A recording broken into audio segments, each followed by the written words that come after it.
When I make these practice tests, I just pick problems out of the book, and as you know, on the real tests, I make up my own problems, so I have more control over them.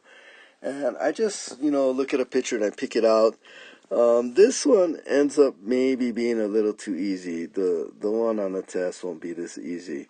But anyway, let's go through this. It looks complicated, but it turns out it's super easy.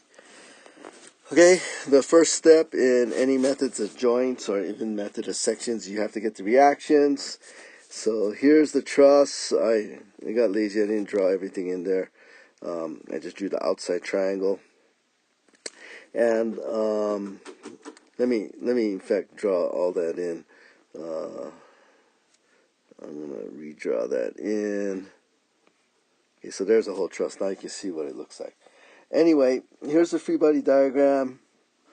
It's a pin reaction at E, so two forces there.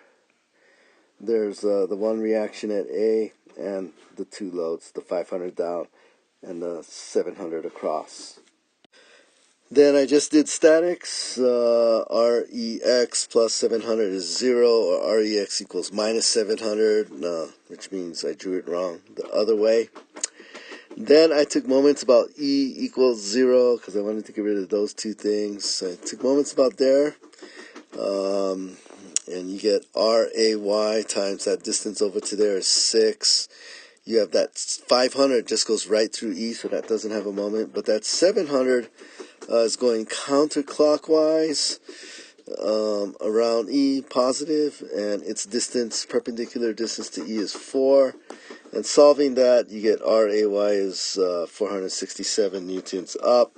It's actually something like 466 2/3. And then finally, I did some forces in the Y direction. You have that 467, or actually 466 2/3 going up. You have REY, and you have that minus 500 down. Solving for REY, you get 33 newtons up. It's actually 33 1/3. So that noise in the background you hear is my daughter's rabbit chewing on a box. I'm going to move so you don't have to listen to that, and I'll be right back. A next good step to do in these types of problems is to look for zero force members. And so remember the rule, like looking at joint B here, you have 2 in a row and one that's not. That means that this member here is 0.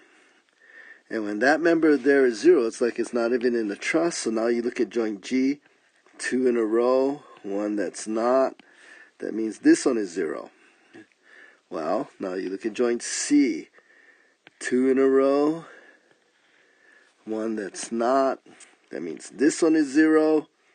And looking at joint F now, 2 in a row, and remember the ones that are 0 aren't there.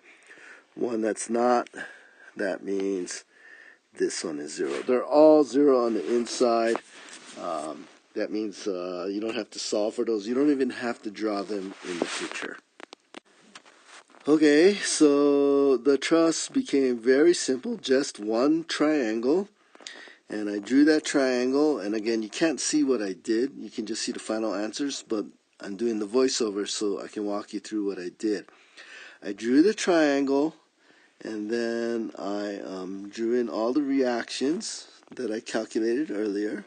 There we go. And I drew on all those forces. So at this point, I just had a blank triangle with those green forces.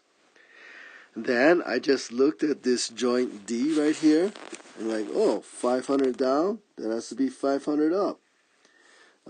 700 across, that has to be 700 that way.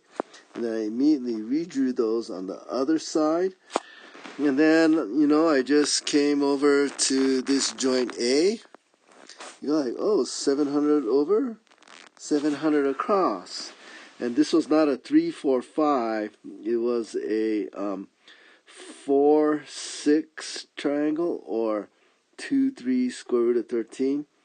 Anyway, the 700 is the 3 side. This 467 is just 2/3 of 700.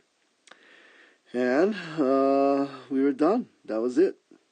I just took 700 squared plus 467 squared 841, and that has to be coming in. And I redrew it on the other side. Just double checked up at joint E, made sure everything adds up to 0. We have 467 up, 33 up, and 500 down. That all adds up. You had 700 to the right, 700 to the left. That all adds up. And the last thing I did was, if an arrow's pulling out of a joint, that's tension, 700 tension, 500 tension. And if arrow's going into the joint, compression, 841 compression. This ended up being easier than I anticipated, just 3 members. So maybe a better problem to practice are the ones we did in class for homework.